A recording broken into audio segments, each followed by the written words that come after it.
I'm going to say a sentence for you guys. Give me my sweater. Now I'm going to say it again, but I'm going to do something different. So listen closely. Give me my sweater. Did you guys hear a difference? Give me a show of hands. This change represents a connection you make every time you open your mouth. When I was still in diapers, the way my Nana taught me to communicate was through song. So my first words were sung. Could you please get me some milk became, could you please get me some milk? It made language feel easy and fun and natural. When I wanted an American Girl doll for my 7th birthday, I'd perform musical numbers around my house voicing my plea, with my little brother reluctantly singing background vocals. The point is, I grew up not only knowing, but befriending the intrinsic melody in my sentences. But I mean, most babies start learning language as music. When you go up to a baby, you don't just go, "Hey, what's good, baby?" No. We do something called prosodic exaggeration, which is when you see a baby and go, "Oh, what a cute little baby. Do you want your bottle?" Research has found that this exaggerated, almost musical speech actually grabs the baby's attention much more effectively than just normal talking, setting the phonological groundwork for a lifetime of yapping.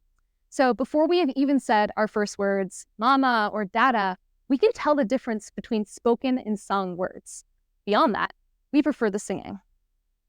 So I went to a dual immersion Chinese American school, which meant I spent half the day in English and half the day in Chinese, which meant Chinese math, Chinese science, and my favorite class, Chinese music. But the point is, I was mastering music alongside a language, and to me, they went hand in hand.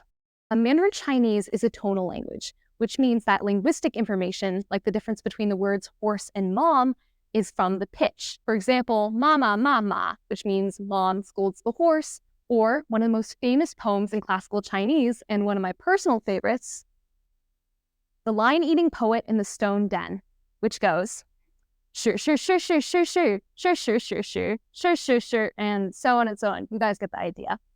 It's 94 characters long, and every character is pronounced sure.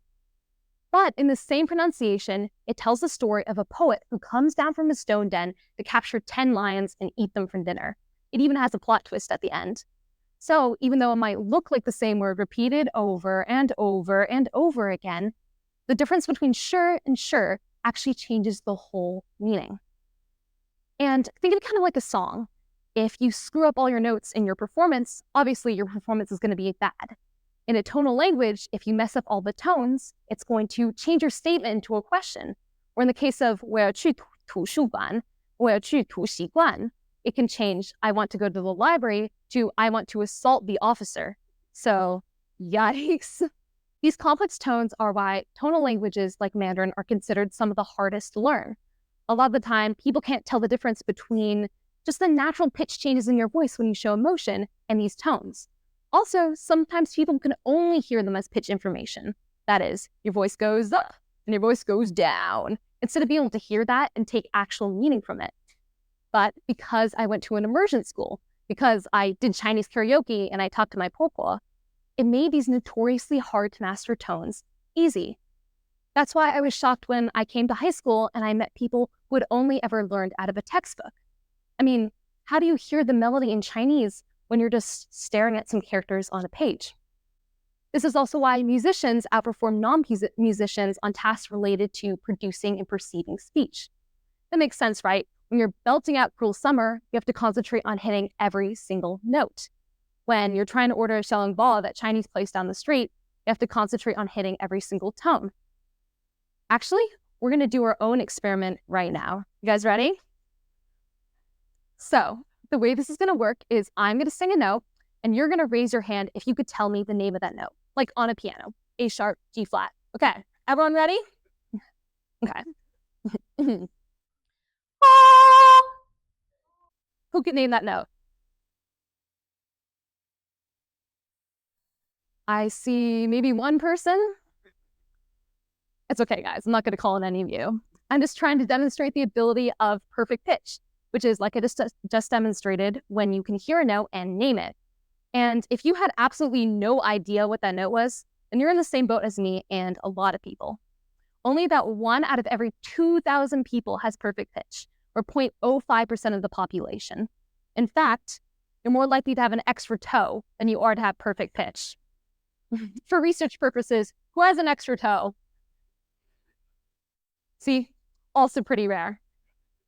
So, Diana Deutsch of the University of California, San Diego, did a study comparing and contrasting music students from Beijing and music students from New York. So try to ignore the slide, guys. Don't pay attention to that. You've got to lock in. So based on what I've told you so far, who do you think had a greater percentage pass the perfect pitch test? Spoiler alert, the Beijing kids did. 60% of the kids from Beijing passed the test for perfect pitch, whereas only 14% of the New York kids did. But don't look so smug. That's still a lot better than you guys did. This connection is so strong that even short-term musical training can make you a better language learner for both native and non-native speakers. In the brain, there's a neural overlap between the areas for music and language processing. This overlap suggests that if we brought musical training into our Chinese classroom, it could completely revolutionize the way we learn language, adding a new cognitive and emotional dimension. So, in fact, language and music are already being used together, just outside of your Chinese class. In extreme cases, people with aphasia, which is a language disorder affecting roughly 2 million Americans annually, face profound disruption with their speech, their reading, and their writing. They know what they want to say, but they just can't articulate it. Sounds frustrating, right? Well, melodic intonation therapy was meant to help them. MIT is a structured therapeutic approach using our brain's capacity for music learning and those intact musical and rhythmic elements. In an MIT session, you're not speaking your sentences, you're singing them. A therapist guides you through a couple of simple sentences, kind of similar to that baby talk I did earlier, with exaggerated pitch and rhythm. Even though there are so many different types at MIT, what remains the same throughout all of them is this idea of music as a new language zone in our brain, one that can keep on processing even when our other zones are on break. So, what if we brought this to more people? Let's review. Sounds pretty simple, right? The problem: people can't differentiate tones. The solution: we exaggerate them by making them a melody. And let's actually do that right now. Remember that tongue twister from earlier? Ma, ma, ma, ma. We're going to make it into melodic intonation therapy. So, the first step is to establish a beat. Thank you. And then we're going to add the melody. It's going to sound a little funny, guys. Ma, ma, ma, ma, and repeat.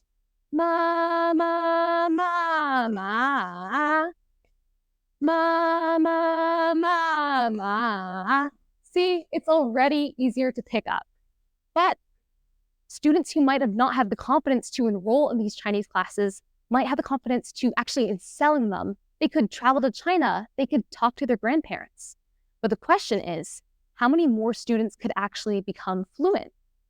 How many hours could we actually save? Because currently Mandarin Chinese takes roughly 3,000 hours to master. Well, the answer to these questions are, I have no idea. The research is still ongoing, but it's one I'm really excited about. But beyond just helping us learn a language, which is great and all, music gets us up out of our textbooks into the real world, where we can create something beautiful together. So, next time you open your mouth to speak, maybe it's right now when you turn to your friend and go, when is this boring speech finally going to be over? Think about the music in your sentences, the melody that is meaning. Thank you.